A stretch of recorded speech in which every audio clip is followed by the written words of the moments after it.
여러분 안녕하십니까? 이번 시간에는 제3장 조직이론에 대해서 강의하도록 하겠습니다.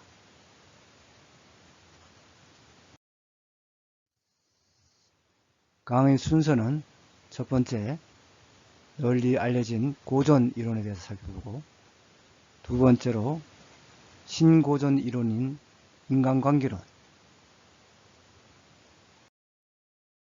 다음 세 번째로 상황이론, 개연성 이론이라고 합니다.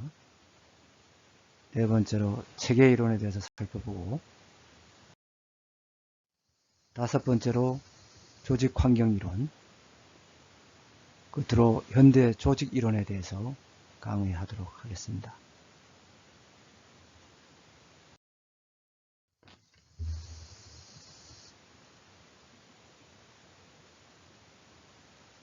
고전 이론에 들어가기 전에 그 조직 역사와 그 이론 중요성에 대해서 잠시 설명해 드리겠습니다.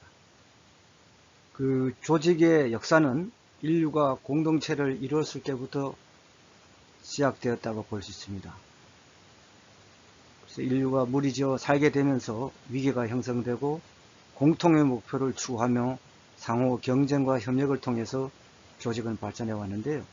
근대에 접어들어서 조직은 더욱 복잡하고 다양한 형태를 띠게 되고, 또 조직에 대한 체계적이고 조직적인 연구가 이에 따라 이루어지게 되었죠. 조직은 비록 그 다양한 모습으로 존재하지만은 공통적인 속성은 특정 목적을 달성입니다. 그래서 조직에 대한 연구는 기본적으로 성과 극대화에 초점을 두고 있는 것이죠. 최근 디지털 기반의 스마트 시대의 도래와 더불어 기존의 조직 이론에서 소개된 적이 없는 전혀 새로운 조직 구조를 도입하여 운영하는 기업이나 단체가 늘어나고 있습니다. 조직을 둘러싼 환경 변화의 속도가 급격하기 때문입니다. 따라서 환경 변화에 기민하게 대응하지 못한 조직은 경쟁력을 상실하고 존폐의 위기를 걱정하기도 하죠. 그래서 결국은 모든 조직 이론은 조직을 둘러싼 환경 변화, 조직의 특성, 목적 등 다양한 변수가 고려되어 조직에 적용되어야 유의미한 성과를 창출할 수 있을 것입니다. 그래서 여기서 모든 조직 이론을 다 살펴볼 수는 없고요. 중요한 그 조직 이론에 대해서는 공부하게 되겠는데, 많은 학자들이 다양한 관점에서 조직 이론을 분류하고 있는데 일관된 분류 체계를 찾는 것은 쉽지 않습니다. 그래서 기존 분류를 참고해 가지고 그게 조직을 폐쇄 체계로 파악하는 고전 이론으로 관료제 이론, 과학적 관리론, 행정적 관리론 살펴보고, 조직 내의 인간으로 초점을 이동한 인간관계론을 살펴보고자 합니다. 그리고 조직을 개방 체계적 시각으로 보기 시작한 상황이론, 체계이론, 정치 경제이론, 제도이론을 살펴보고, 최근 조직 이론으로 많이 적용되는 목표관리, 그리고 총체적 품질관리 이론, 또 에도크라시, 임시조직인, 여기에 대해서도 간략하게 살펴보고자 합니다. 그 왈도의 조직 이론이 또 기본인데요. 잠깐 살펴보면은 주요 이론은 고전적 조직 이론은 과학적 관리론과 행정관리론, 관료제론을 들고요. 신고전적 조직 이론은 인간관계론, 환경유관론, 또 현대적 조직 이론은 체계이론, 상황이론으로 분류했습니다. 인간관은 고전적 조직 이론은 합리적, 경제적 인간관, 신고전적 조직 이론은 사회적 인간관, 현대적 조직 이론은 자기실현적 복잡한 인간관이고요. 가치는 고전적 조직 이론은 기계적 능률성을 봤고요. 또 신고전적 조직 이론은 사회적 능률성인 민주성을 보았습니다. 또 현대적 조직 이론은 다원적 목표 가치 이념을 보았고요. 주요 연구 대상은 고전적 조직 이론은 계층제, 관료제로 이루어지는 공식적 구조죠. 신고전적 조직 이론은 비공식적 구조죠.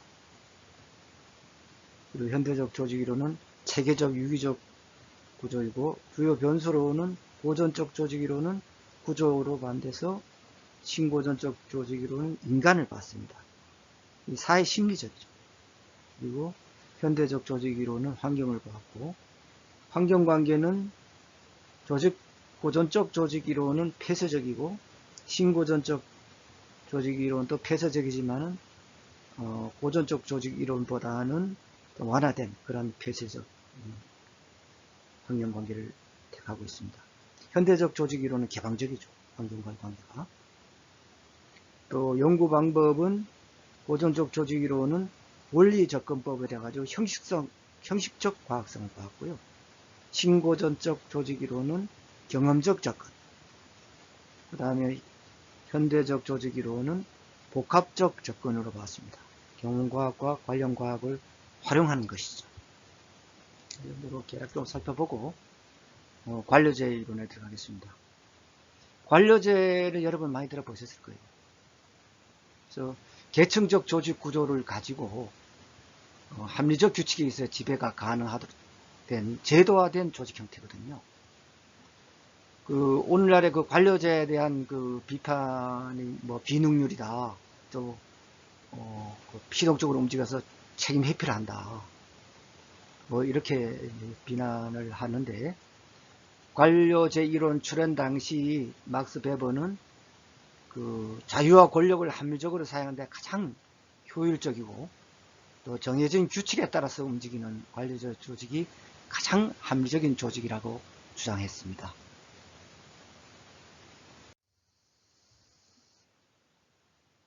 다음 그럼 관료제의 특성에 대해서 6가지 나누는데요. 이거를 한번 살펴보겠습니다.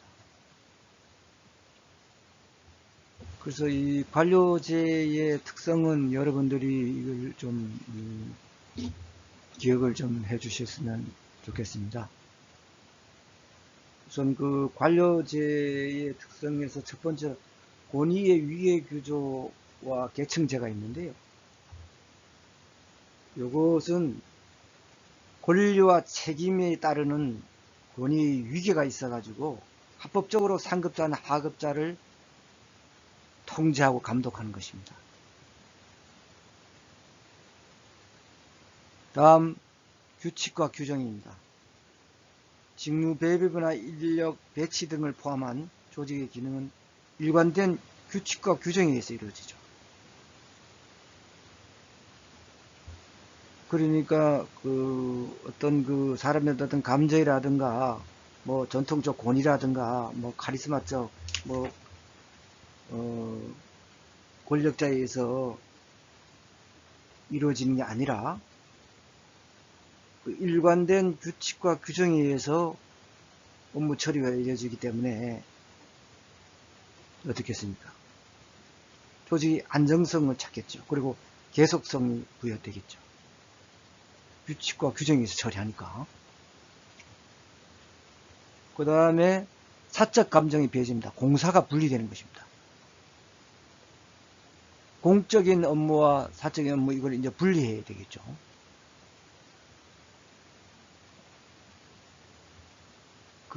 조직의 어떤 운영은 조직 구성원이 개인적인 생각이나 감정을 배제하고 공식적인 원칙과 절차가 우선된다는 것입니다. 다음, 분업과 전문화입니다. 조직 구성원들에게는 조직의 모든 과업을 나누어 가지고 분담해야 되겠죠. 그렇게 분업되고 이러면은 당연히 더 전문화가 이루어지겠죠. 그 분야에서 일하니까 그 분야에 대해서는 전문가가 될 것이다. 다음, 경력 지향성입니다. 개인의 업적보다는 일정한 규칙으로 정해진 연공 서열에 의해서 인사관리가 이루어지죠. 다음은 이제 능률성을 강조하는데, 사실 관료제의 뒤에 나옵니다만은 그런 역기능 폐단이 없지는 않습니다만은 그래도 조직에서 상당히 중요하게 다룹니다. 기본으로 상당히 그 생산성과 능률성에서는 상당히 중요한 작용을 한다. 이렇게 여러분들이 숙지해 주시면 되겠습니다.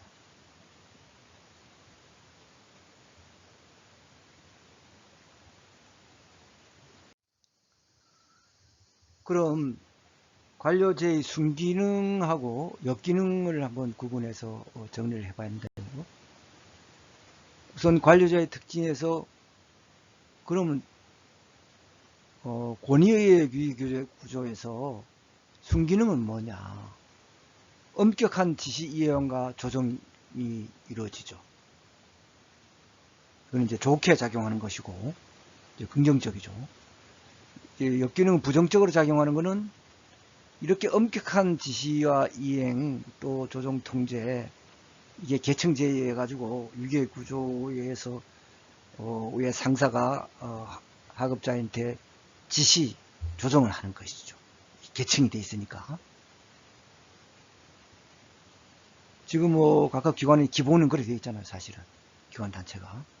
이럴 경우에는 그 부정적인 요소는 의사소통이 져야 된다 이거죠.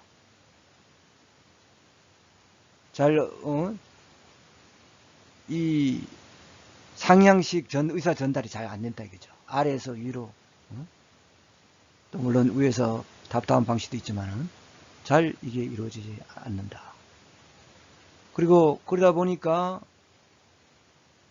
아래에서는 이게 무슨 일을 하는지도 잘 모르는 거예요, 이게 사실은. 그러다 보니까 무사 안일주의에 빠진다 이거죠. 이게 역기능이고 위계 규조에 따라서. 다음은 규칙과 규정에 의해서 일한다 했죠. 근데 이제 순기능은 긍정적인 요소는 이제 지속성과 통일성이 이루어지죠, 그죠? 그래서 오래 이루어질 수 있고 규칙과 규정에 의해서 거기에 따라서 다 일을 처리하니까 당연히 통일성이 이루어지죠. 근데 역기능은 부정적인 요소는 너무 경직된다. 그리고 목표가 전치다. 이게 목표가 오히려 수단이 목표를 위한 수단이 오히려 뒤바뀌는 현상이 나타난다 이거죠. 그래서 그 다음에는 뭡니까? 문서주의를 해야 된다 이거죠. 이런 역기능이 있고, 그 다음에 사적 감정 배제는 당연히 합리성이 확보되겠죠. 이게 관료제는 엄격하니까 공사를 분명히 구분해야 되니까. 역기능은 직원 사기가 저하되고 어떤 비공식 조직 이런 것이 못 붙이니까 직원들은 특히 하업자 같은 경우에는 자기들의 애로사항이라든가 이런 거를 전달할 수 없고 이야기할 수가 없죠. 그러면 직원들이 사기가 저하되고 비인간화된다 이거죠. 또 분업을 해가지고 전문성이 아까 말씀드렸죠. 전문성이 강화되는 반면에 너무 단조로운 자기 분야에만 이제 일을 하고 이렇기 때문에 직무에 대한 권태가 되고 시야가 이제 협소화 좁게 되겠죠. 또 각 부서의 자기 어떤 이익을 위해서 이 통합을 안 하고 통합적인 그런 행정을 안 하고 자기 부서만 지나치게 감싸고 자기 부서 위주로 하는 걸 보고 부서 할거주의라 그래요. 이런 폐단이 있다 이거죠. 다음 경력 지향성은 순기능은 조직 구성원들에도 유인 체계가 또 되긴 되겠죠. 그렇지만 연공과 업적 간에 어떤 갈등이 있죠. 이런 것도 역기능으로 작용할 수가 있습니다. 그래서 관료제는 상당히 이런 순기능이 많음에도 이런 역기능이 발생되기 때문에 그 뒤에 여러 이론이 또 나오는 것입니다. 그래서 이 한 이론만 가지고 활용하면 안 되겠습니다. 그래서 이 관료제의 어떤 순기능하고 연기를 이것도 확실하게 좀 알아두시기 바랍니다.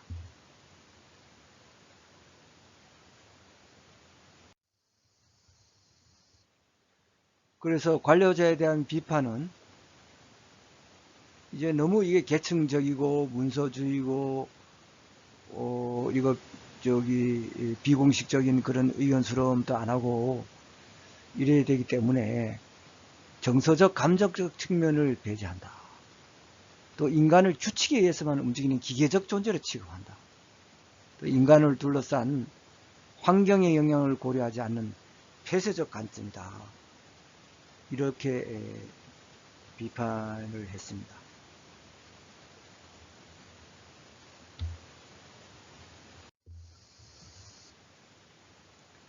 그래서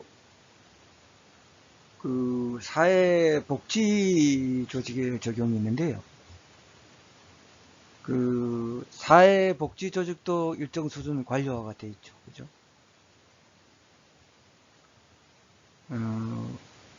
조직에서는 이게 또 뭐 기본이니까 이게 관료제가 기본이니까 돼 있고, 그래서 그 효용성 면에서는 그 사회복지 조직 경우에는 서비스를 그 제공하는데 그 질적인 통제를 한다. 또 그런 거를 관리가 가능하게 한다는 거죠. 이런 효용성이 있다 이거죠.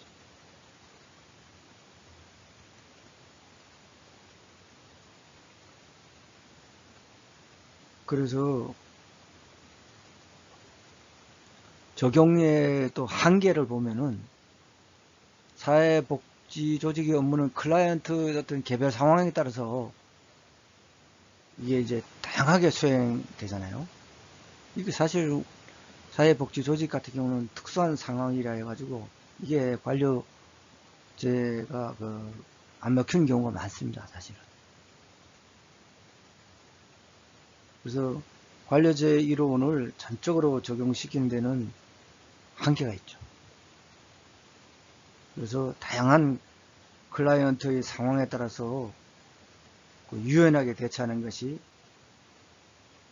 그 효과적인 사회복지 업무 수행이다. 그리고 엄격한 규칙과 위계를 강조할 경우에는 업무 수행이 경직되겠죠. 규칙이 이래 돼 있으니까 위에서 시키니까 이렇게밖에 할 수 없다.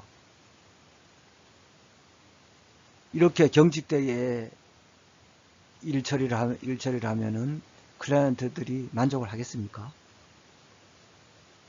그렇지 않겠죠, 그죠? 상황에 따라서 임기응변적으로 여러분들이 처리해야 될 일이 많거든요, 사실.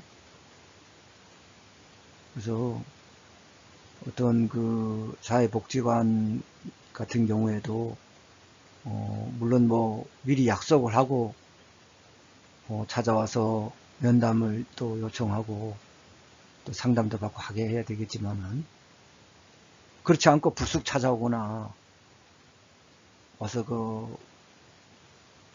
또 여러분들 감당하지 못할 그런 요구도 하고 또 호칭 같은 것도 또 심하게 막 이렇게 했을 경우에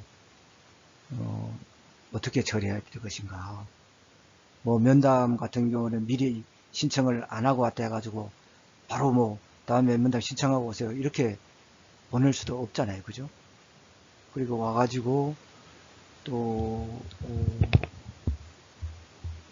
급하다고 이렇게 막 얘기를 했을 때 일단 좀 흥분했을 때는 좀 흥분을 깔아앉힐 때까지 여러분들 좀 기다려주고 차분한 자세로 그렇게 맞이해주고 이런 그 임기응변을 처리할 경우가 많거든요.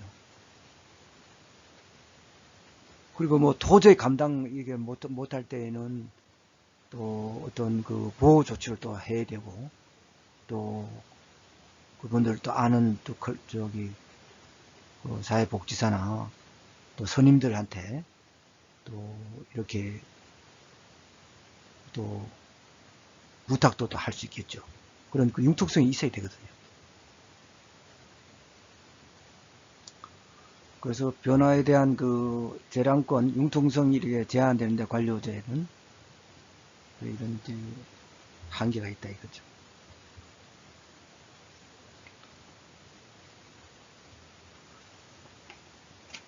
그래서 여기서 한번 사례를 한번 들어보겠습니다. 규제 철폐인데요. 전남 목포의 대불공단 진입로 양쪽에는 전신주가 세워져 있어서 선박 제조용 대형 건조물과 크레인이 출입하는데 많은 어려움이 있었습니다. 이 전신주 이전에 대해서 꾸준히 관계 당국에 요청했지만 8년 동안 개선된 바가 없었습니다. 그때 이게 교통이 이게 불편하다고 뉴스에 몇 번 나왔습니다, 사실 이게. 그런데도 해결 안 됐어요, 사실. 그러다 우연한 기회에 이명박 대통령이 이제 알게 되었고, 대통령이 지시를 내리자마자 5일 만에 이전이 이루어졌답니다. 민원이 제기에도 불구하고 개선이 이루어지지 않는 이유는 도로는 한국도로공사, 전신주는 한국전력, 그 다음에 대불공단은 산업자원부가 나누어 관할하고 있어 서로 책임을 미루고 있었기 때문입니다. 어떤 그런 사정보다는 원칙에 준수한 나머지 이 상황 변화에 따른 융통성과 인간에 대한 배려를 상실한 대표적인 사례라고 볼 수 있을 것입니다.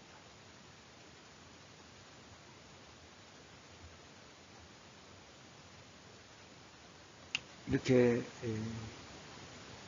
원칙만 준수하고 부처별로 할거주의, 부서별 할거주의가 있지만 부처별이겠지. 이거 같은 경우는 부처별 기관별로 이런 할거주의가 있다 보니까 서로 책임을 미루고 안 하는 거예요. 대통령이 한마디 하니까 이제 해결하고 이래서야 되겠습니까? 이런 행정을 하면 안 되겠죠. 다음 과학적 관리론 한번 살펴보겠습니다. 이 과학적 관리론은 주물 공장의 엔지니어였던 테일러가 유명한 테일러죠. 공중 노동자들을 관찰하는 결과를 바탕으로 해서 합리적인 작업 방식과 동작을 찾아내서 체계적인 관리 시스템을 수립 적용했습니다. 이건 이제 효율성과 생산성을 극대화를 위한 것이죠. 이건 이제 생산성에 기초한 조직 관리론인데요. 한번 어떻게 하는 내용을 한번 살펴보겠습니다. 교재 57쪽에 있는데요. 정말 무섭게 한 것 같아요.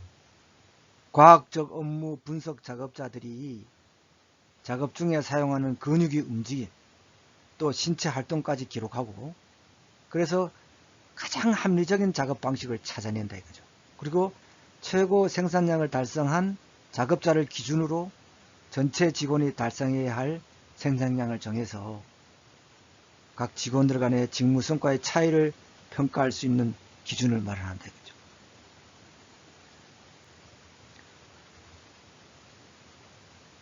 그래서 분석 현장에서 작업자들을 선발하고 교육시켜 작업에 투입하는데, 이때 수행해야 할 일과 그를 위해 어떤 조건과 기술을 가진 사람이 배치되어야 하는지 등에 대한 업무 수행의 표준화 작업이 필요합니다. 또 관리와 실제 작업의 분리, 작업자는 일을 수행하고 관리자는 이제 일을 계획, 조직, 통제하는 이런 역할로 이제 분류를 해갖고, 관리자는 어떤 기획, 조정, 통제를 하고, 또 실제 작업하는 자는 일을 수행하고, 일을 수행하는데 조금 전에 말씀드린 바와 같이 그런 업무 수행의 표준화에 따라서 이제 일 처리를 하는 거죠. 이때 이제 모든 직무는 분업 원칙이 적용되는 거죠. 그래서 성과급 제도를 통한 경제적 보상과 과학적 관리 방식을 적용해서 그 노동 시간이 아닌 생산물의 양, 질에 따라서 임금을 지급하는 거죠. 그래서 과업을 잘 수행한 작업자에게는 이제 보상을 주고 또 잘 수행하지 못한 작업자에게는 낮은 임금을 줌으로써 조직의 생산성을 극대화하려는 것이죠.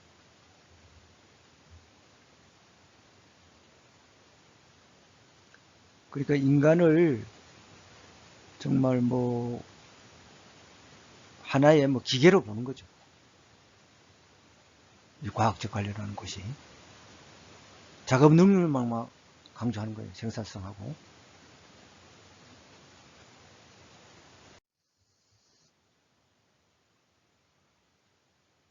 그래서 사회복지 조직의 적용은 업무 분할을 하고 또 분업체계, 그 다음에 서비스 전달에 대한 표준화, 뭐 동작이나 이런 시간 같은 거 이런 거를 가장 그 효율적으로 달성한 그런데 이제 기준을 두니까 그죠?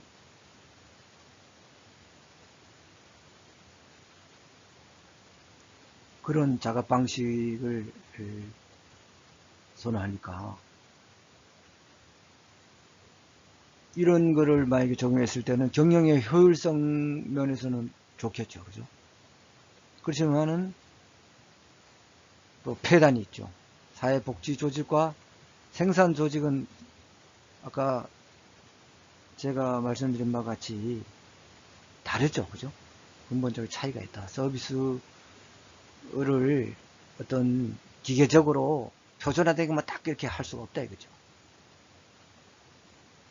물론 그거를 무시는 할 수 없지만은 질적인 서비스,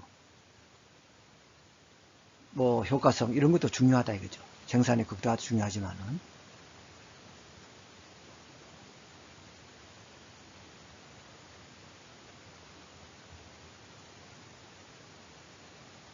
또 그 외부 환경과를 배제하는 그 폐쇄적 조직 이론이죠. 그래서 우리 그 사회복지 조직은 특히 외부 환경 요소와 그 상호작용이 상당히 중요합니다. 그래서 업무를 긴밀한 관계 속에서 여기서 자원이 없으면은 다른 단체나 기관 이런 데서 또 연결을 해야 돼요. 그래서 서로 상호 간의 그 유기적인 협조 이런 지원 체제가 필요한 것이 특히 사회복지 조직이거든요. 이 점을 여러분들이 특별히 기억해 주시기 바랍니다. 그래서 사회복지조직은 다시 한번 말씀드리면은 사회복지조직은 일반 그 기관에서 하는 관료제 이거하고는 많은 차이가 있다. 어떤 그 환경과의 그 외부 환경과의 긴밀한 관계에 있어서 업무가 이루어지고 또 사람들의 어떤 그 규칙이나 규정 그런 계층제에 의해서 딱딱 이루어지는 그런 경직된 그런 거는 좀 어려움에 처할 수 있거든요. 그래서 좀 감정적으로 살피고 좀 유연하게 융통성 있게 이렇게 행정 처리를 해 나가야 되겠다. 그걸 강조하고 있습니다.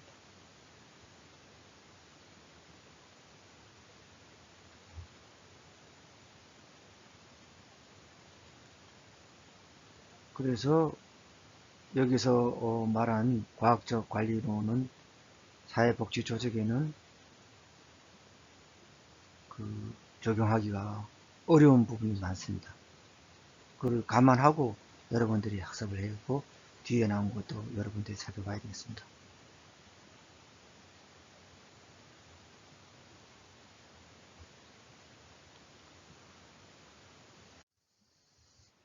다음 행정적 관리론입니다.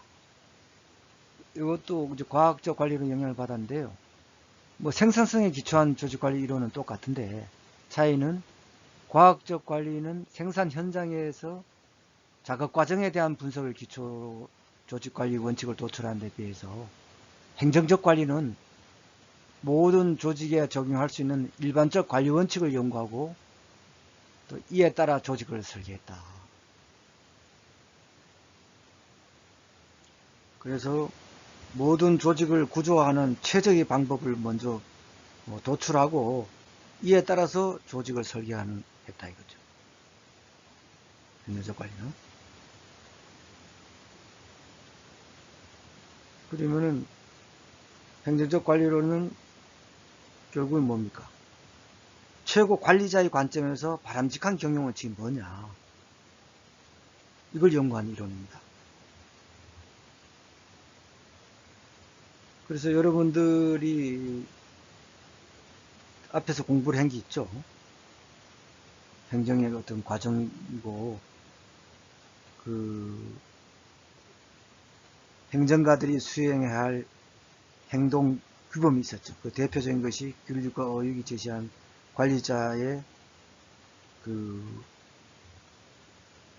지금은 이제 7가지, 8가지 기능으로 늘어났죠.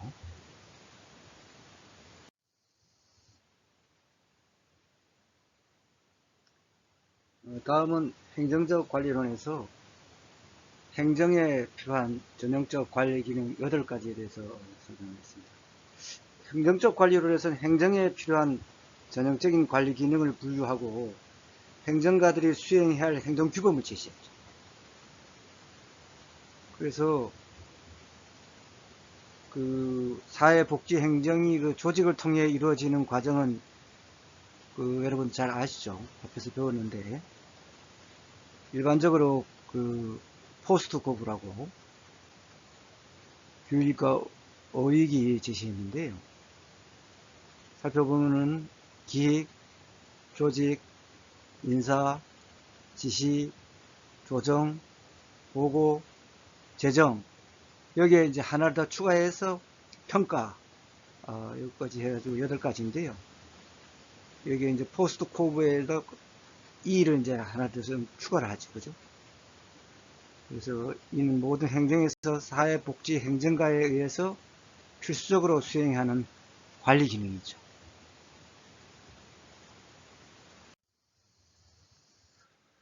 사회복지 조직에는 한계는 모든 조직에 적용되는 보편적이고 획일적이고 기계적 원칙이 사회복지 조직에서도 유효하게 적용될지 대해서는 경험적으로 입증하지 못했습니다. 이런 비판이 있고, 또 개인적인 동기라든가 리더십, 또 비공식 집단, 이런 미치는 영향에 대해서 너무 간과한 게 아니냐, 이런 비판이 있습니다.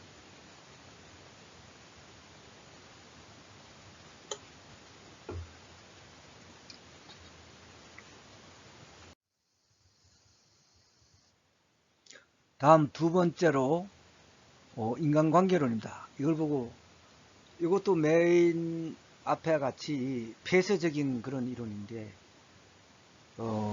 인간관계론입니다. 이거는 근데 심고전 이론이라고 그래요. 그래서 하버드 대학의 메이오와 웨슬리스버거 등이 미국 서부 전력회사의 시카고 포손 공장에서 5년 동안 이제 실험을 했는데요.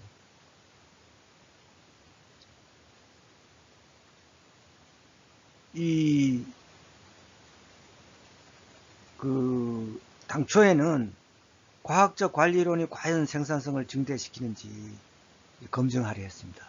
그래서 공장에서 이런 조명도나 실내 온도, 휴식 시간의 간격 등이 생산성 향상에 미치는 영향에 대해서 미리 실험 연구를 했거든요. 현 결과 이런 조명도라든가 실내 온도 이런 것이 이런 기술적인 요인보다는 심리적인 요인이 더 많은 영향을 주더라. 인간관계에.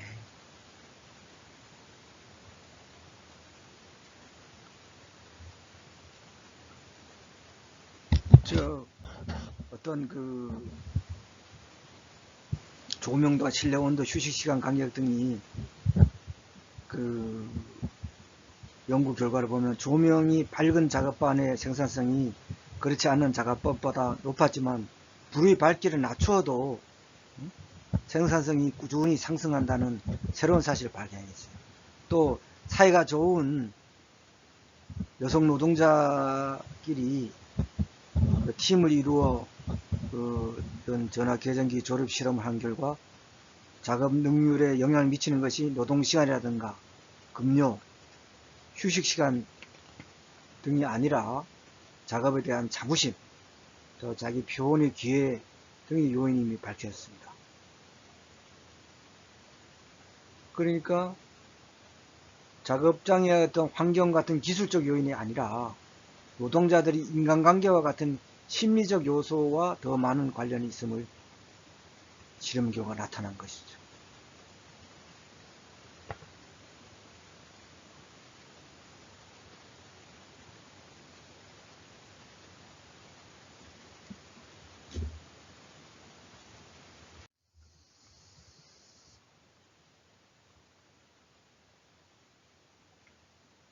다음 맥그리거의 XY 이론인데요.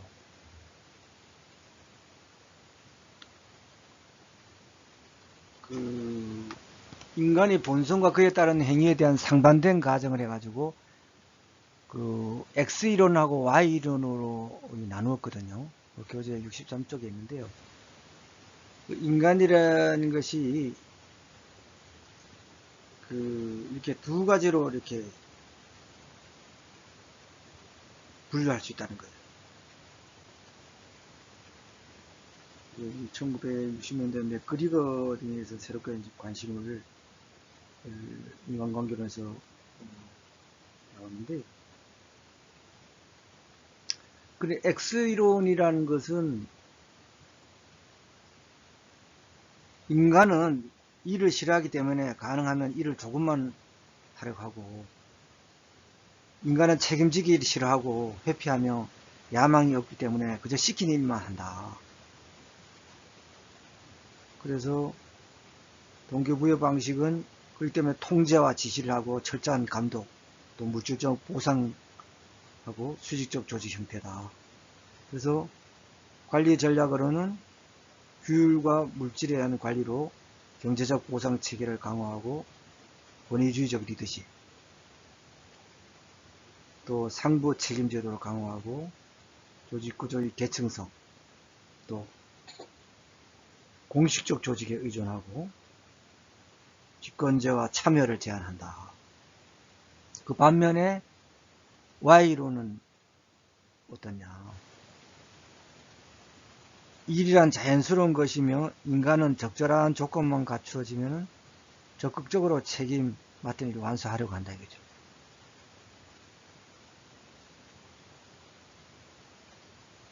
좀 자율적으로 자기가 좀 적절한 조건만 갖춰지면은 누가 통제를 안 하고 지시를 안 해도 스스로 일을 책임 있게 하려 한다 이거죠. 사람들은 자기에게 주어진 목표 달성을 위해서 스스로 통제하고 관리한다. 인간은 누구나 조직의 문제를 해결하고 업무를 달성하는 데 필요한 창의력, 상상력, 지도력 등을 가지고 있다. 이런 특성이 돼요. Y론. 동기부여 방식도 자율성이 부여되고 자긍심과 위험을 세워주고 심리적 보상을 하고 수평적 조직 형태다. 그리고 관리 전략은 심리적 성공감을 부여하는데 물론 여기도 경제적 보상도 따라줘야 되겠죠. 그죠? 거기에다가 인간적 보상 체계도 번영하고 또 민주적 리더십이라든가 분권화와 권한의 위임, 조직 구조의 평면성, 비공식 조직의 활용, 또 MBO, 모포에 의한 관리, 그 뒤에 나옵니다만은 현대 조직 이론에 나옵니다. 그 MBO 목표에 대한 관리를 해서 좀 스스로가 자기도 좀 목표를 세우고 좀 자율적으로 참여하고, 응? 그런 뭐서 그런 그 리더십도 발휘하고 동기도 부여되는 것이 그 Y 이론이다 이거죠. 근데 실제로 조직에서 가 보면은 이게 사실 공존하고 있습니다. 이게 X 이론하고 Y 이론. 100% Y 이론으로 조직이 이루어진다 이런 것도 없고, 또 뭐 모든 게 X 이론이라 이루어진다 이렇게도 볼 수 없습니다. 그렇기 때문에 여러 조직 이론이 있는 것이고, 여러분들이 이제 그 여러 이론을, 주요 이론을 학습해 가지고 그 조직과 그 환경에 맞게끔 여러분들이 일하고 활용을 해야 되겠습니다.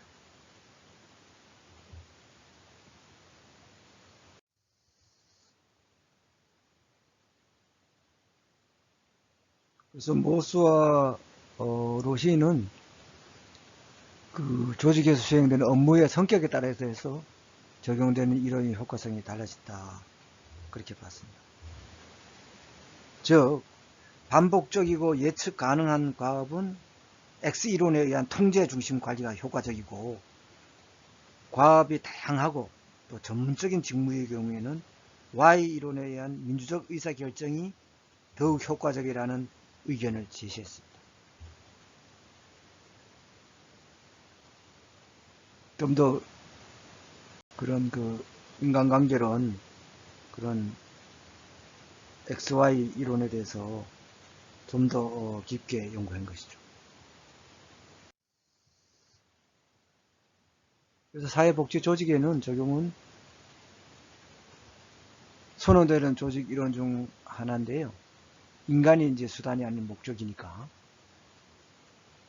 조직의 특성으로서 동료와 조직과의 관계가 서비스에 영향을 주죠. 다른 그 인간적인 그런 관계가 그런 그 서로 상호작용도 잘하고 동기부여가 되겠죠. 그래서 사회복지사의 전문성은 자율적 자기관리가 강조된다. 말할 수 있을 것입니다. 그 한계는 물론 뭐 인간관계론이지만은 어차피 좀 폐쇄적입니다. 이것도요. 그래서 조직의 효과성을 심리 사회적 변수로만 한정해서 또 너무 심리 사회적 변수로만 한정해가지고 공식 조직이라든가 합리적 경제적 조직 관리 요소를 관가를 했다. 사실 이런 공식 조직이라든가 합리적 조직, 경제적 조직 관리가 상당히 중요하죠, 사실은. 그렇죠?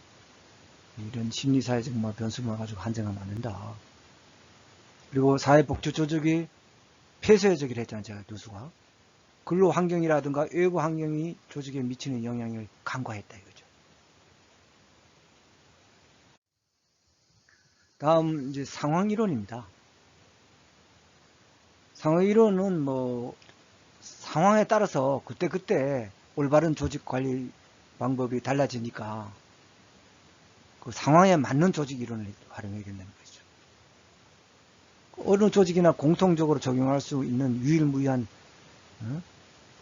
그 딱 맞는 관리 그런 그 조직 이론은 없죠. 그렇기 때문에 그 유연성을 가지고 신축적으로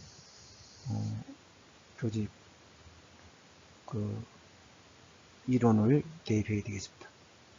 그래서 로렌스와 로시는 조직을 외부 상황과 상호작용하는 개방체계로 파악해가지고 그 외부의 변화를 수용할 수 있는 구조로 조직을 변화시켜야 한다. 그렇게 주장했습니다.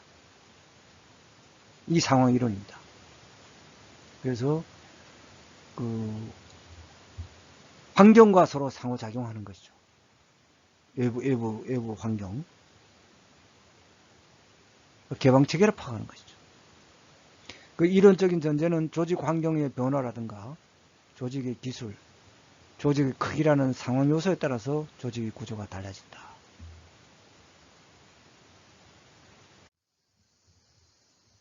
사회복지의 적용을 보면은 어떻게 적용되느냐. 조직 내 기술의 크기, 기술과 크기, 외부 환경 상황 요소가 중시되는 것이죠. 그죠?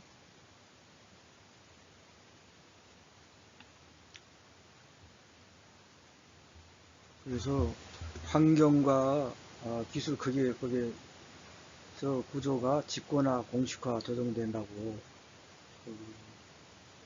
기술적 교재에 그 상황 이론이 그림이 나왔습니다. 알기 쉽게.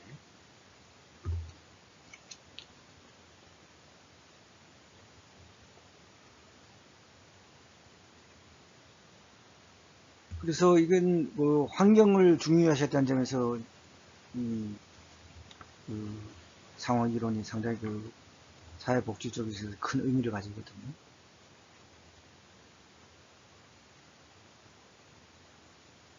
특히 이제 주변 상황의 변화에 매우 큰 영향을 받는 사회복지 조직이잖아요. 그 상황에 따라서 조직 내부의 구조를 변화시켜야 한다는 그런 상황 이론이 적용이 많은 기여를 할 수 있을 것이라고 볼 수 있을 것입니다.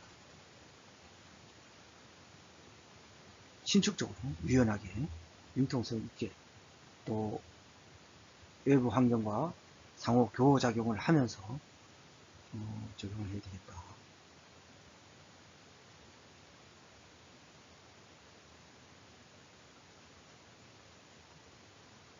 한계는 이론을 검증하는데 현실 적용에는 문제가 많다. 상황 변수 설정하고 측정 방법의 조작하는 데 문제가 있고요.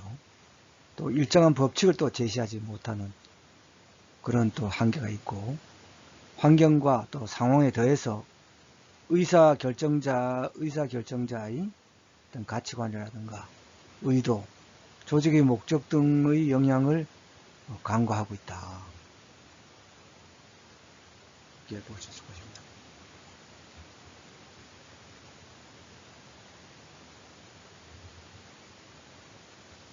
그래서 상황 이론의 적용 사례를 잔센스 칸스 마을의 환경 적용에 대해서 한번 살펴보겠습니다.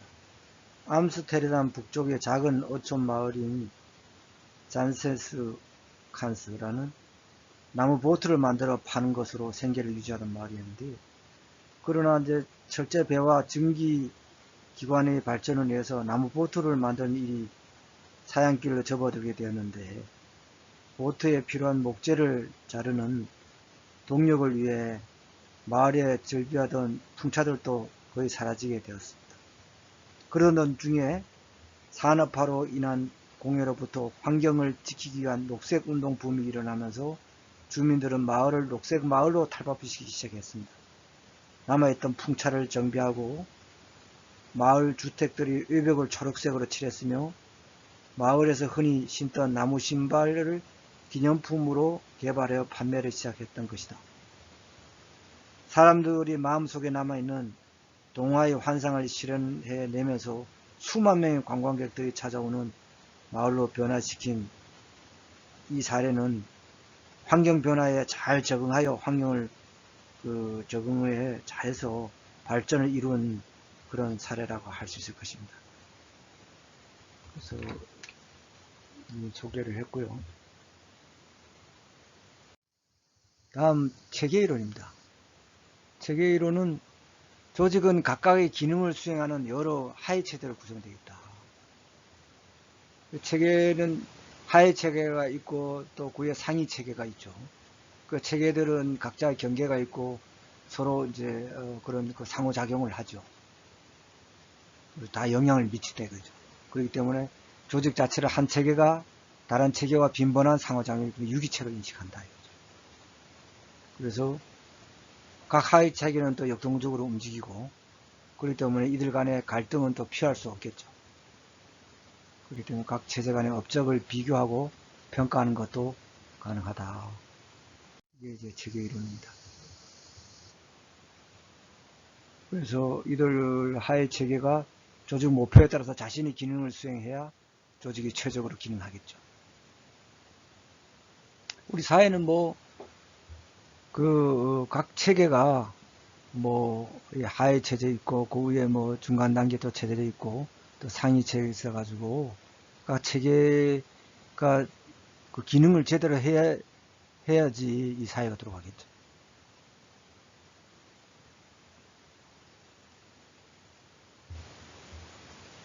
그래서 기존의 그 체계 이론이 50년대하고 60년대 사약 이론들에서 영향을 받았는데,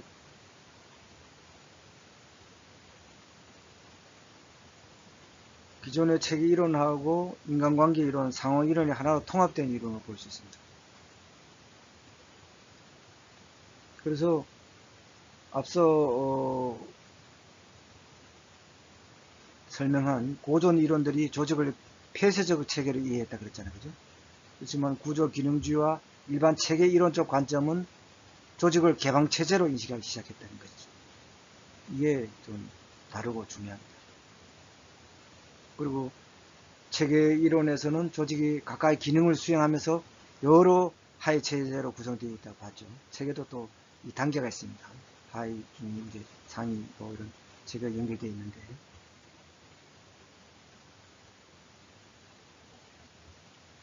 그래서 주요 하위 체계로는 생산 하위 체제가 있고, 유지 하위 체제가 있는데, 경계 하위 체제, 적응 하위 체제가 있고, 관리 하위 체제가 있습니다.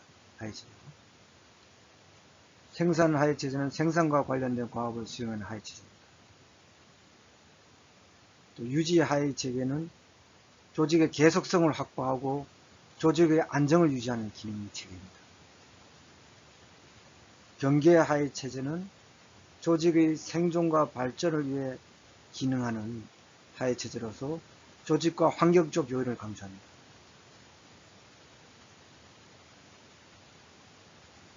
그래서 생산 지원과 제도화 체계의 두 요소를 포함하는데, 생산 지원 체계는 협력과 조정을 바탕으로 하는 다른 조직과의 관계를, 또 제도화 체계는 지역 사회의 지지와 정통성 확보의 기능과 관련되어 있습니다.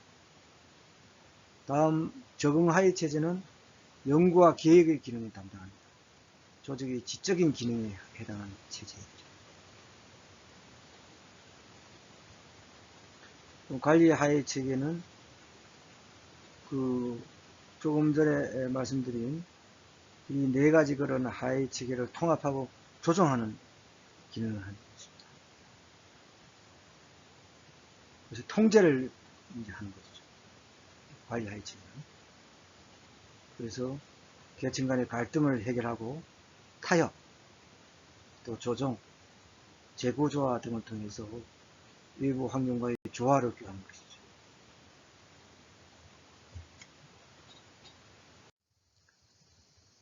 사회복지 조직에서는 클라이언트 관점에서 환경 속의 인간과 환경 간의 상호작용을 중시한다. 외부 환경 영향을 중시한다 이거죠.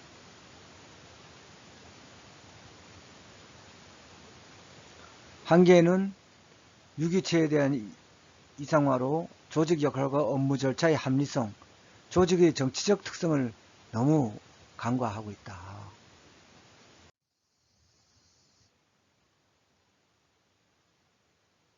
다음은 다섯 번째로 조직 환경 이론입니다. 먼저 정치 경제 이론인데요. 조직 내부의 정치적 경제적 역학관계가 조직의 성패에 영향을 미친다는 그러한 이론입니다. 그래서 조직의 생존과 발전을 위한 필수 조건으로 정치적 자원과 경제적 자원을 확보하는 것을 들었습니다. 여기서 정치적 자원은 살펴보면은 조직의 설립 기반과 모든 활동의 근거가 되는 합법성과 또 조직의 목표 달성을 위한 적절한 권위와 영향력을 행사할 수 있는 권력 등을 말합니다. 또 거기에다가 경제적 자원은 물적 자원, 후원자, 클라이언트, 인력 등으로 생산과 서비스 전달 체계, 인센티브 시스템을 설치 운영하는데 필수 불가결한 자원을 말하는 것입니다. 그래서 이 두 가지 자원은 조직 스스로 만들 수 없으며 조직 외부, 즉 환경에서 공급된다는 것입니다.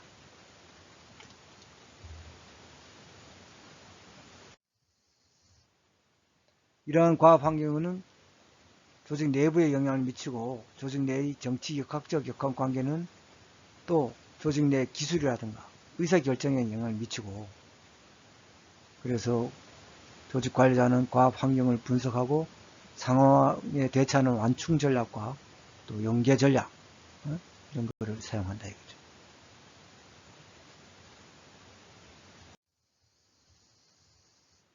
사회복지 조직에서는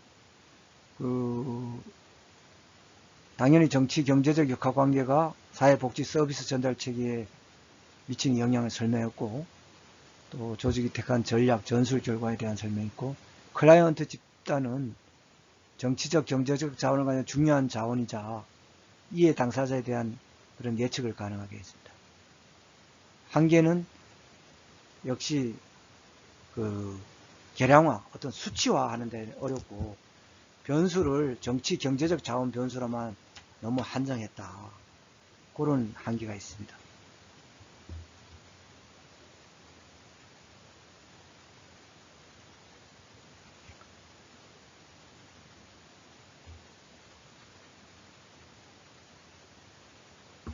그래서 사회복지 조직은 어떻습니까? 또 다른 조직과 같이 물론 정치적, 경제적 자원이 중요한 역할을 하지만은 조직을 이끌어 가는데 무형의 가치, 특히 우리가 그런 게 사회복지들이 많지 않습니까? 인간의 어떤 존엄성 존중이라든가 또 생존권 보장이라든가 또 감정을 또 붙들어주는 거, 이런 거, 용기, 그런 무형의 가치와 이념 또한 중요한 역할을 하잖아요. 그죠? 이런 것을 너무 간과하지 않았나, 그런 비판이 있습니다. 정치, 경제 이런 거에서.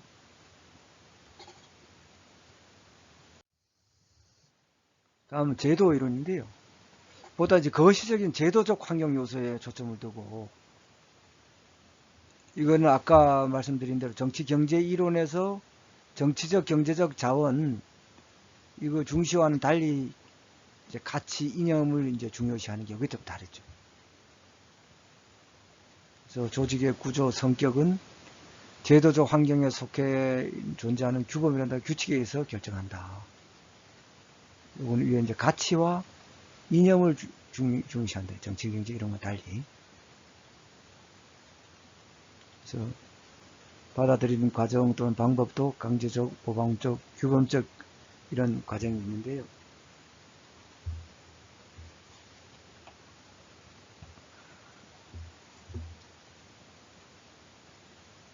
그걸 조금 살펴보면은 강요적 과정은 정부와 규제기관, 또 법률적 규정에 의해서 강제적으로 규칙을 받아들이는 것을 말합니다.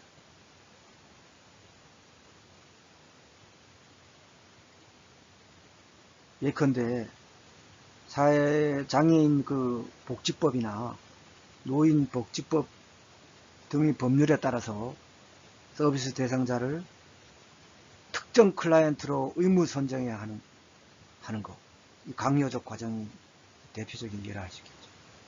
둘째, 모방적 과정은 어떠냐.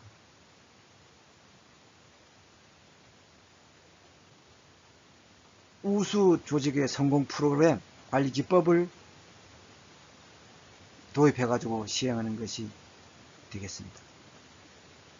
다음, 규범적 과정은 뭐냐. 전문직의 규범을 자연스럽게 받아들이는 과정을 말하는 것입니다. 즉, 학계나 사회복지 현장의 전문가들이 특정한 프로그램에 대해서 형성한 규칙을 사회복지 조직에 채택하게 되면 해당 규칙이 사회복지 조직에 전이되게 되는 것입니다. 전문적 규범을 자연스럽게 받아들이는 과정입니다.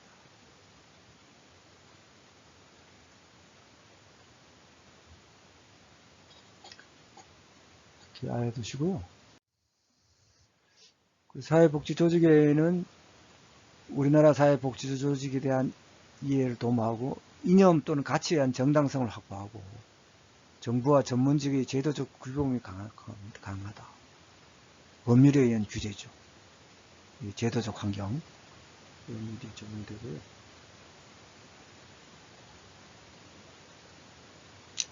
그래서 우리나라의 사회복지 조직을 이해하는데 매우 유용한 이론이다. 그렇게 볼 수가 있을 것입니다.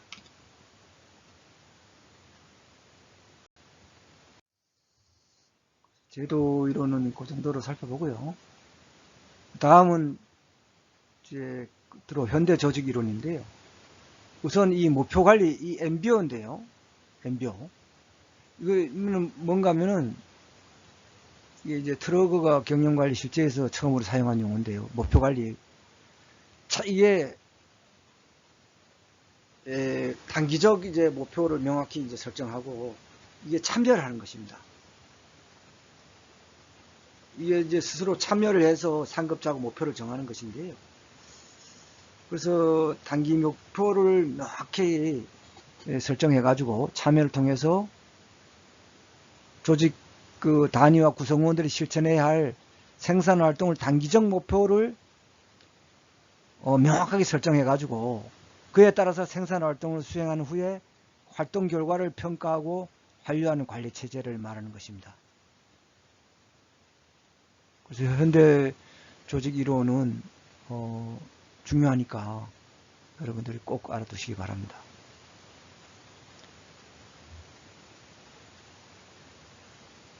그리고 구성원들이 직접 자기가 할 일을 통상 1년 단위로 자기가 목표를 정하는 거예요. 정해서 물론 그대로 시행하는 건 아니지만은 그거 가지고 위에 관리자들하고 가서 서로 이제 협의하는 것이죠. 그래서 어느 정도 이 목표대로 일하겠다 이런 목표를 정해서 일하는 거예요. 쉽게 얘기하면.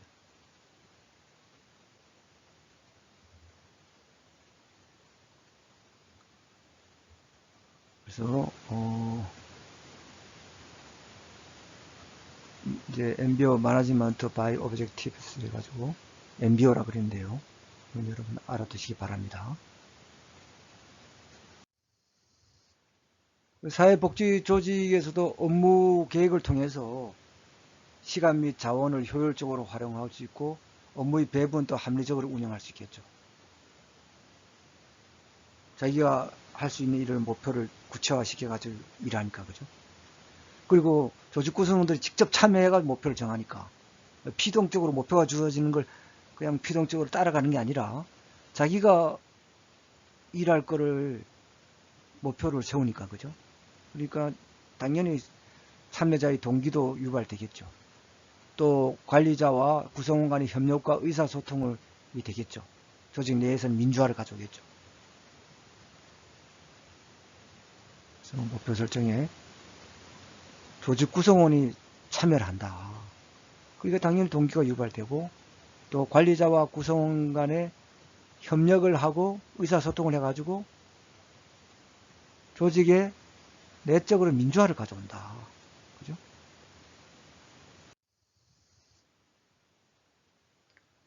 그래서 조직 목표들 간의 연관성과 일관성을 유지할 수 있겠죠. 실제로 할 수 있는 일 하니까 목표 간의 관리를 통해서 조직 전체의 목표를 효율적으로 달성할 수 있겠죠. 구성원들 목표가 딱 뚜렷하게 나오니까 또 위에 관리자들도 그걸 보고 또 이렇게 관리를 하면 되니까 그럼 전체적으로 다 모이면 이제 그 기관 단체의 목표가 수행되는 거겠죠. 그런 달성이 효율적으로 달성할 수 있다. 측정 가능한 목표 설정은 객관적인 업무 기준을 제시하고 있어 실적에 기초한 엄적 평가를 가능하게 한다. 그리고 설정된 목표와 실제 목표 달성 정도를 비교해서 부족한 부분을 통해서 어떻습니까? 부족한 부분을 개선해야 되겠죠. 조직 내 변화와 개선을 이끌어낼 수 있다. 다음은 총체적 품질 관리입니다.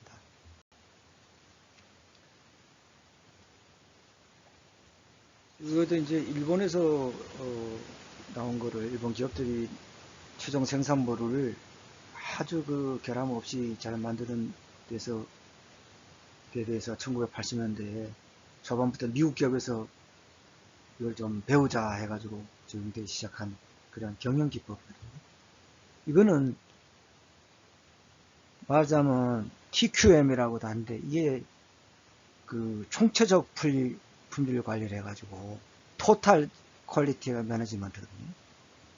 그래서 소비자에 대해 최대 만족을 추구하기 위해서 조직 문화와 서비스 질의 향상을 위한 효과적인 관리 기법을 한 겁니다. 그래서 통합적으로 운영하는 것이 조직 관리 기법인데 처음서부터 아주 계획부터 소비자 어떤 만족에 거기다가 주안점을 두고 관리해 나가는 것이에요. 그래서 소비자에 초점을 둔다. 두 번째는 총체적으로 적용한다 이거죠. 그리고 일관성 있게 한다. 또 개인 그릇보다도 시스템을 강조한다. 또 지속적인 개선이고 직원 인파워먼트, 어떤 전체 조직을 위해서 헌신한다. 이게 이제 주요 내용인데요. 조금 더 부연 내용을 설명하면은 소비자에게 초점하는 고객이 가장 중요한 서비스 질이 결정자다 보고 어떻게 하면 고객들한테 만족할까? 우리나라도 기업 이런 데서 이거를 이제 많이 적용하죠. 또 총체적 적용은 뭡니까? 서비스 질이 생산 초기라든가 서비스 계획 단계에서부터 제품 또는 서비스의 구성 요소가 되어야 된다는 거죠. 서비스 질이. 또 일관성은 고품질의 서비스를 확보하기 위해서는 서비스의 변동 가능성을 미연에 방지해야 된다. 쭉 같아야 된다. 또 시스템 강조. 아까 말씀드렸죠. 개인적인 그런 노력이 아니라 시스템 내부에서 일하는 직원들이 어떤 협력적 활동 결과로 나타나야 된다. 다음 지속적으로 개선이 이루어져야 된다. 고품질의 서비스는 투입과 과정에 대한 지속적인 개선 노력을 요구하고요. 또 직원의 인파워먼트 같은 경우는 그 서비스 질 개선을 해서 직원들의 어떤 강력한 참여를 해서 또 동기부여가 되어야 된다. 또 전체 조직의 헌신을 해서 고품질의 서비스는 관리직을 포함한 조직 전체의 헌신과 사명감을 요구한다. 이게 주요 내용입니다. 그러니까 이제 간단하게 말하면 소비자의 어떤 최대 만족을 추구하기 위해서 조직 문화와 서비스 질 향상을 위한 효과적인 관리 기법을 통합적으로 운영하는 조직 관리 기법이다. 이렇게 말할 수 있을 것입니다.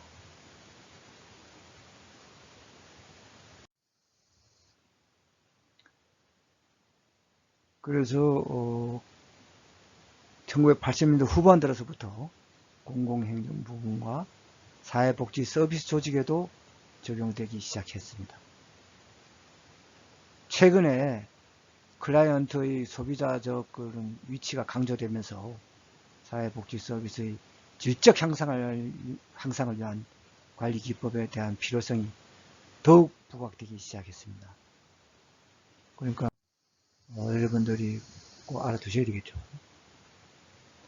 그래서 우리나라의 경우도 그 사회복지기관 제대로 이제 평가를 하지 않습니까?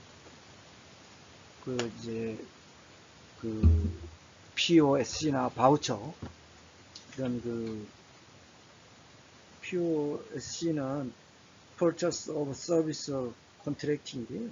서비스 계약 구매 방식이죠. 민간 계약 기관이 서비스 제공 그 비용 민간 계약 기관이 하고 서비스 제공하고 그 다음에 비용을 정부가 부담하는 방식이죠. 바우처도 뭐 증서 형태인데 그 비용은 쿠폰제인데 비용은 이제 기관 정부에서 부담하는 거죠.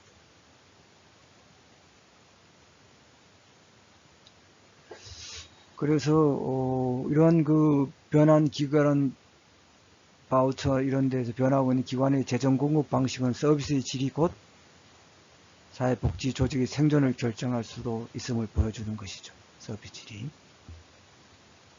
이런 증서나 POSC 이런 그 서비스 계약 구매 방식 같은 경우도 어떻게 하면 사회복지를 좀 질적으로 향상시켜 볼까 하는 그런 정책이죠. 그렇지만은 한계는 이 사회복지 서비스라는 게 효과성이 질을 측정할 수 있는 객관적이고 타당한 척도가 부족합니다. 사실. 그래서 TQM 이후의 질적 향상을 증명하기 어렵다는 그런 한계를 가지고 있습니다. 다음은 끝으로 에도크라시입니다. 이거는 이제 임시적인 조직인데요. 여러분들 뭐 타스크포스라고 들어보셨는지 모르겠습니다. 그리고 당면 문제를 한정해가지고 그때그때 임시적인 특별한 의미를 가진 에도호와 지배, 주의를 의미하는 크라시아의 합성어입니다. 임시 조직이라. 그래서 이게 근래 이제 많이 이렇게 하고 있는데요.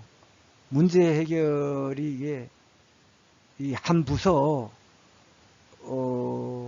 그런 그만의 일이 아니고 복합적으로 다양하게 일어난 그 복지 같은 것도 일어나기 때문에 다른 부서에서 또 차출하고 각 부서에서 전문가들이 모여가지고 그 임시 조직을 하는 거예요. 그래서 거기에 대한 그 문제 해결이라든가 그런 조치가 끝나면은 또 해산하는 것이죠.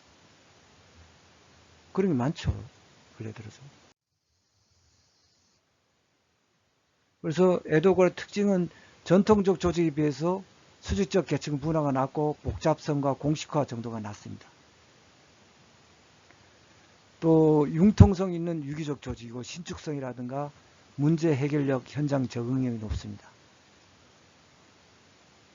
또 기능별 구조와 목적별 구조가 병존합니다. 같이 있다는 뜻이죠.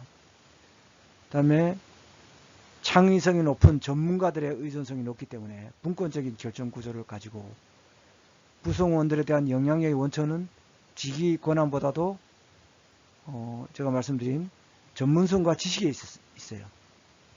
그런 그 태스크포스에 오는 사람들은 뭐 직급이 이렇게 좀 낮은 사람들도 와요, 사실은. 근데 그런 그 직이라든가 뭐 어떤 그런 것보다도 그 사람의 어떤 전문성과 지식이 있기 때문에 그 분야에 대해서 차출하거든요.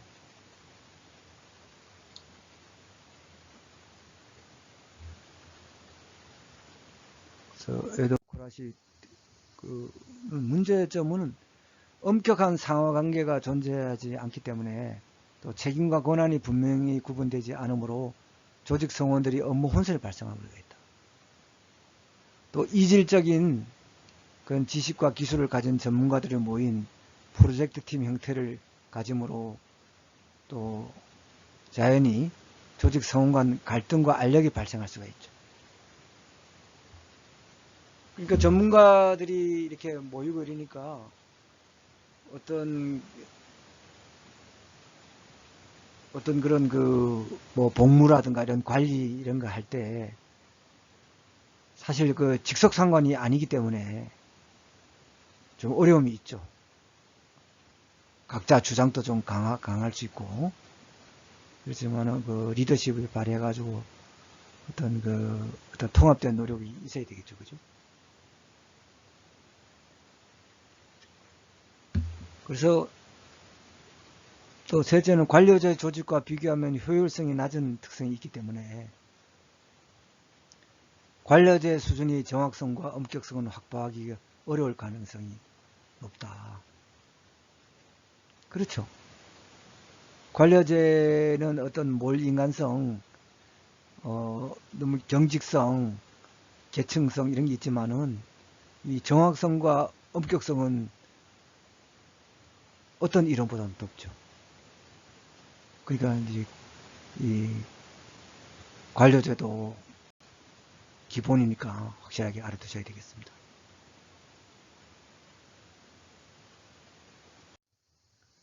그래서 관료제하고 이제 마지막으로 우리 에도크라시 조직하고 우리 비교표를 만들어놨는데 여러분들이 좀 알기 쉽게 공부할 수 있습니다. 이 조직구조의 3대 변수 측면에서 보면은 복잡화에 대해서는 관료제가 높죠. 에도크라시는 낮죠. 특정 팀 전문가들만 뽑아가지고 임시조직을 만들어가고 그 일 임무가 끝나면 해체되니까 그죠. 또 공식화도 관료제도가 당연히 높겠죠. 근데 이제 에도크라시는 임시조직이니까 당연히 낮고 집권화도 또 관료적은 높죠. 위계 질서도 다 있고 그죠. 딱 끈끈하게 보이고 또 그런데 이제 에도크라시는 그렇지 않죠. 환경적 측면도 관료제도는 안정적이고 안정적 상황이죠. 에도크라시 조직은 불확실하다. 동태적 상황이다. 조직의 구사 기술적 측면은 관료제는 일상화된 기술, 지속되죠. 이는 이제 에도크라시 비일상화된 기술이다. 조직인의 시각에서 보면은 관료제는 경제적 인간관이다. 에도크라시는 복잡한 인간관이다.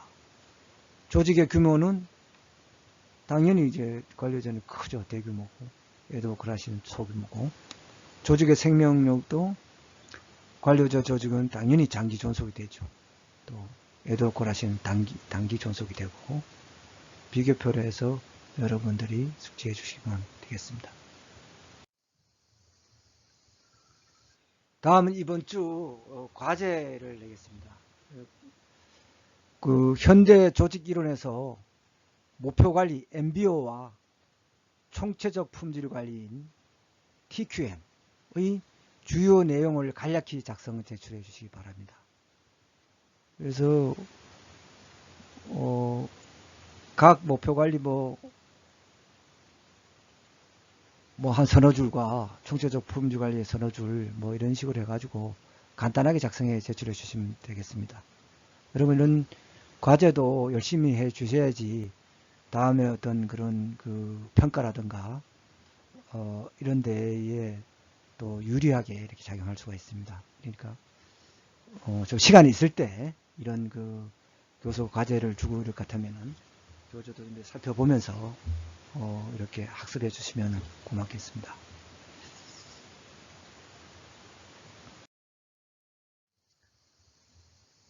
이상으로서 제 3장 조직 이론에 대한 강의를 모두 마치겠습니다.